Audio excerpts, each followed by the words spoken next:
Hello everyone, Priyanka's किचनमध्ये तुमचं सर्वांचं स्वागत आहे.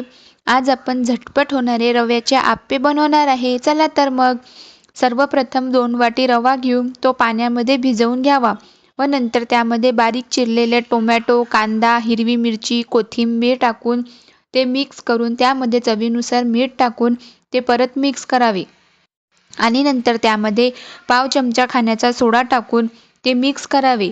हे मिश्रण भज्यांच्या मिश्रणासारखे घट्ट ठेवावे, जास्त पातळ करू नये.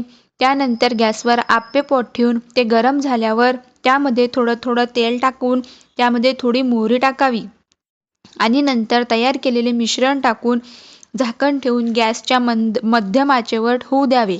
4 ते 5 मिनिटांनंतर झाकण काढून त्या आप्यांना चमच्याच्या साहाय्याने परतून घ्यावे व दोन्ही साईडने मस्त लालसर खुरपूस भाजून घ्यावे. अशा प्रकारे झटपट तयार होणारे रव्याचे आप्पे तयार आहे. जर तुम्हाला हा व्हिडिओ आवडला असेल तर लाईक अँड सबस्क्राईब नक्की करा. धन्यवाद.